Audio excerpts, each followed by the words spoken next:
This video is brought to you by Skillshare, an online learning community for creators with thousands of classes in design, business, and more. Unlike some websites where you have to pay for individual classes, with a premium membership from Skillshare, you get unlimited access, so you can take as many classes as you want, which is pretty nice. I'm someone who'll just jump into a particular part of a class, extract what I need to know, and then move on, so sites where you have to pay a fixed fee for each online class is not ideal for someone like me.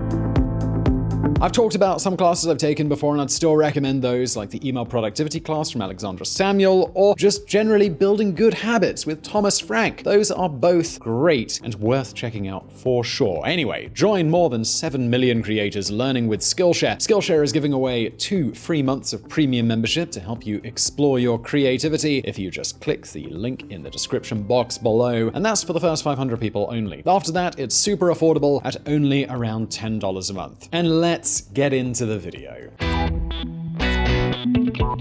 At this point, we don't need to tell you that coronavirus has caused the most infamous epidemic in recent history. We're talking about a pandemic that has spread to practically every corner of the globe within just a few months. And it's given us 2 starkly delineated worlds, a before world and an after world.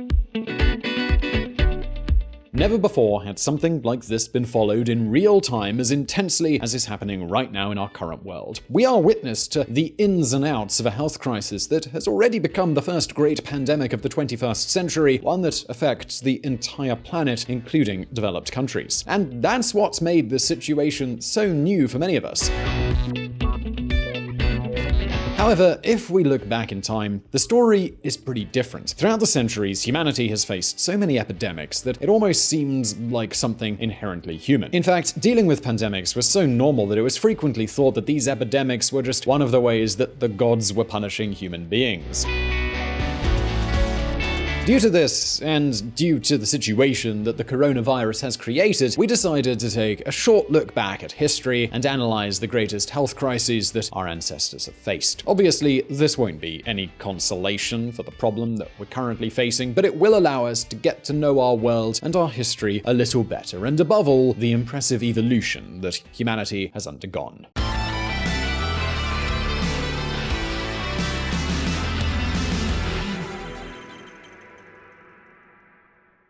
Let's make one thing clear. The greatest killer of the last 1,000 years weren't armor-clad human warriors, but the small organisms that gave rise to smallpox, measles, influenza, malaria, tuberculosis, and cholera. These diseases can be considered the greatest murderers of all time, as well as great social architects. In other words, they made a decisive contribution towards shaping our history. They were significant because even though great battles took place, famous generals and kings led victorious armies, the truth is that right up until the Second World War, more victims fell due to the microbes they found in the battlefields than from the wounds they suffered in them. Tiny microbes that played a much bigger role in history than we can imagine.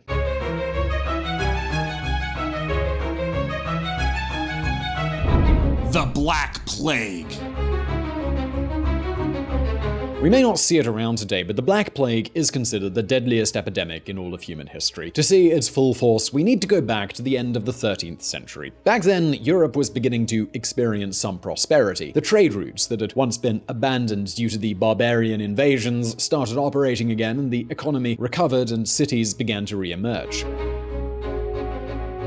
However, expanding trade routes with the Asian market also caused what historian Leroy Laddery called a common microbe market. That is, the new trade routes and the Asian trade expansion caused the arrival of new diseases to which Europeans had no immunity.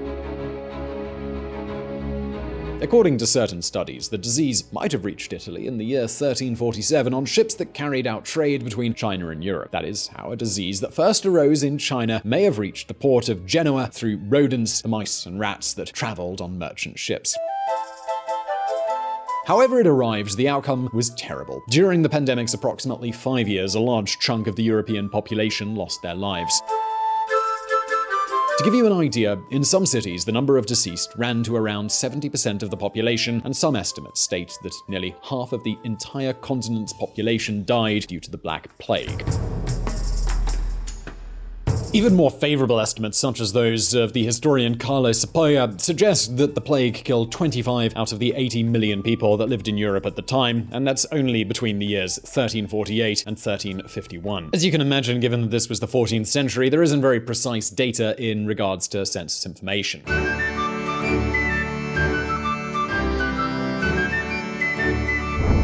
The Conquest of America. Perhaps one of the clearest examples of the power of epidemics is illustrated by the conquest of America. You see, the Spaniards that arrived on the American continent in 1492 were far fewer, infinitely fewer, than the people who already lived in the region. However, beyond the superiority of the European military equipment and the help of their horses, perhaps one of the elements that most contributed to turning the table in favor of the Spanish were the germs, bacteria, and viruses that the Europeans brought with them to the New World. These were pathogens to which Native Americans were fully and abruptly exposed. In fact, far more Native Americans perished due to the lethality of the microbes that the Europeans brought than those who did so on the battlefield. A clear and grim example of that is the old island of Hispaniola, today the Dominican Republic and Haiti. Between 1492, when Christopher Columbus himself arrived on the island, and 1535, the native population was probably a few 100,000 people, although some historians, like Jared Diamond, have estimated 8 million. Either way, the population dropped to practically zero due to these diseases. It's a situation that had the dire knock-on effect of launching the slave trade. The native population of Hispaniola was replaced by African slave labor. And that's not the only example, far from it.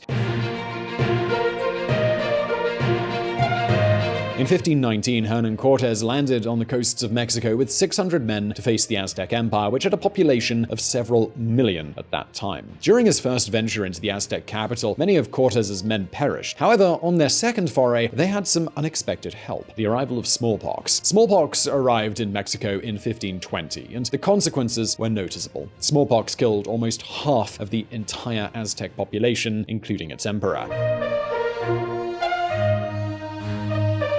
The epidemic not only killed the indigenous people, it was also demoralizing for them to see that the Spanish were untouched by the disease. And that's exactly how, within just 1 century, the entire population of the Aztec Empire dropped from almost 20 million to less than 2 million.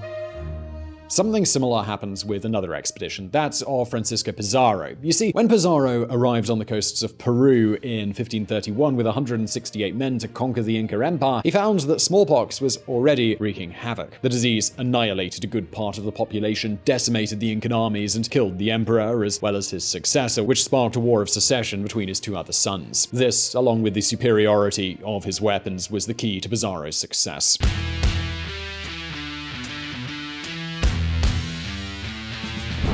The Spanish flu. The Spanish flu, a variant of the type A influenza virus, wreaked havoc on a world that was racing towards modernity at full speed.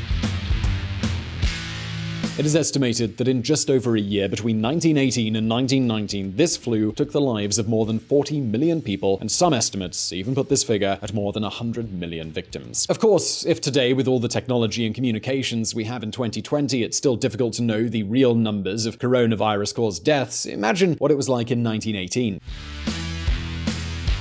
To give you a better idea, taking today's world population into account and comparing in relative terms, that would mean the deaths of between 200 and 430 million people, which is truly insane. And on top of that, the Spanish flu, which despite its name did not arise in Spain, was particularly lethal among people aged between 20 and 40. It is believed that the Spanish flu originated in US military camps and really caught fire during World War I due to the inhumane conditions in which the soldiers were fighting. Above all, trench warfare and the movement of troops could have been key for brewing this disease. And when the armies demobilized at the end of the war and the troops returned home, the virus spread throughout the world. Of course, the lack of preparation in hospitals and the fact that the medical and pharmacological industry was very poorly evolved played a part in this flu's huge impact. It was 20 times more lethal than the flus of previous years. Recent decades.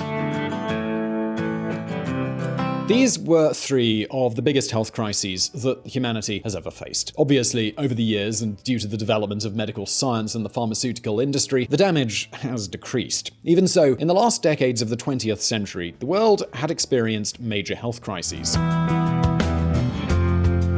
We're talking about very severe epidemics, such as the swine flu, which killed approximately 2 million people between 1957 and 1958, a disease that had had the same mortality in Russia and Hong Kong a century earlier, 1 million victims in each country, and which, just a short time ago in 2009, resurfaced with a new outbreak that took the lives of 280,000 people. What's more, in the early 1980s, another brand new virus struck the planet, leading to the HIV or AIDS pandemic.